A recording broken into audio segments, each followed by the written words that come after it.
Hi, and welcome to another episode of The South Side of Things. On today's episode, I'm going to talk a little bit about Kim Kardashian, consumerism, and colonialism. Three topics that don't often get spoken about together, and I'm going to try to present a link that I think is very important. So this past week, papermag.com released some photos of Kim Kardashian posing in various different positions, in various different stages of undress, and I just had some thoughts about that. When I first saw it, I initially reacted in anger, and I took to Facebook to vent a little bit, and some of my friends saw that and commented, and we had some debates.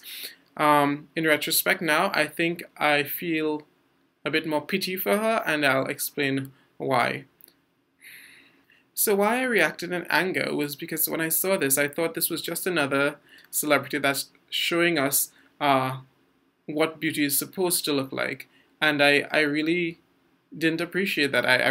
I didn't appreciate that because I really believe that everyone is beautiful, and that's as cliche as that sounds, and not defining beauty by only what we see on magazine covers, on the television, in movies, what have you. To me, this was the embodiment of all of that, that this is what we should look towards. This is what we consider beautiful, and there's beauty and then there's us. So we are always aspiring to look like this person who's on a magazine cover.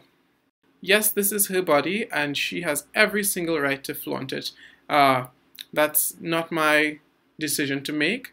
However, I want to address her decision to do that, the ramifications that it has.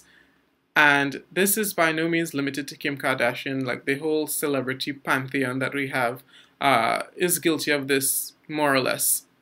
I've seen photos of her over the years and compared it to the one that I saw today, and there's some obvious changes that have been happening around the booty area and the waistline that you saw. Like, according to one of my friends, obviously it's Photoshop. Everyone does Photoshop. And so I think that's a bit beside the point. The point of Photoshop is to change reality and create some type of perfection that we strive to be. Having posed for this cover and having been digitally altered and surgically altered and stuff, this is not what a human looks like naturally. This is not what you or I look like. And with all the media attention that this has been getting, I think it's just sending the wrong message to the rest of us, especially to young impressionable girls who look up to her possibly, and everyone else.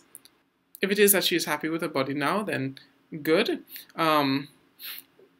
What were the changes, what were the factors that influenced her to change her body and to do these things to get to this point is what I think is a little bit sad, and I think is sending the wrong message to everybody else. The more that you idolize these certain assets of the big butt, the slim waistline, the tan skin and the hair and the lips and the eyes and big breasts and all those things, the more we idolize these attributes is the more that we ostracize people who don't have them.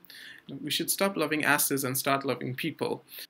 We should stop loving breasts and start loving people. Because at the end of the day, everybody is not going to be able to live up or change themselves into what this mold that we have cast and what we see as beautiful. How did Kim Kardashian get this way? Through whatever tanning and implant here, nip tuck there, and whatever photoshopping that was done to these pictures to make it look like that.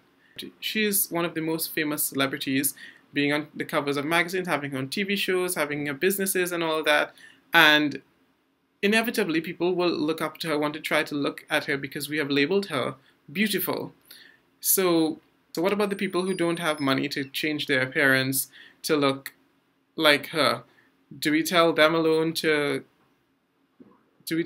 that they have to be happy in their skin, but we be okay with this celebrity who isn't and had to change herself to now become happy in her skin? Are we teaching ourselves to love ourselves? Are we teaching ourselves to idolize what has been labeled as beautiful and try to emulate that as much as possible? Statistics on anorexia and other eating disorders speak for themselves. These are all related to low self-esteem. You don't think you're pretty enough. You don't think you're good enough. This is, I don't look beautiful, and so therefore I need to change my appearance to please other people. I would like to see more celebrities and magazines and media personalities saying, no, you are beautiful too. I'm reminded of the Dove campaign that tried to tell girls that you are beautiful in your skin, that you don't have to have a certain skin color, your nose didn't have to be a certain shape, your hair didn't have to be a certain texture, you are beautiful inherently. I'd like to see more sustained attempts at doing that, sustained narratives like that, because right now we face bombardment from all different directions of showing us what we need to aspire to and what we should look like.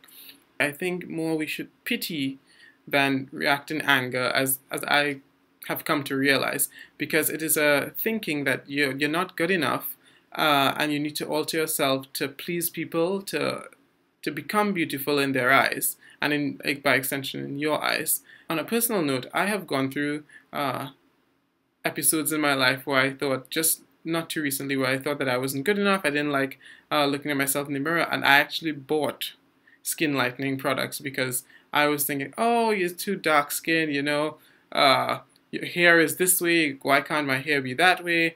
And in retrospect now, it's not a good feeling to be in that position. And so when I say I know what about these things, I'm not making it up. I do know that these are self-esteem struggles that I have struggled with myself. I feel now that I should speak up, even though it's something that I don't want to admit. So to sum up, everyone is beautiful. We do not need to look to celebrities to see examples of beauty. Beauty is all around us.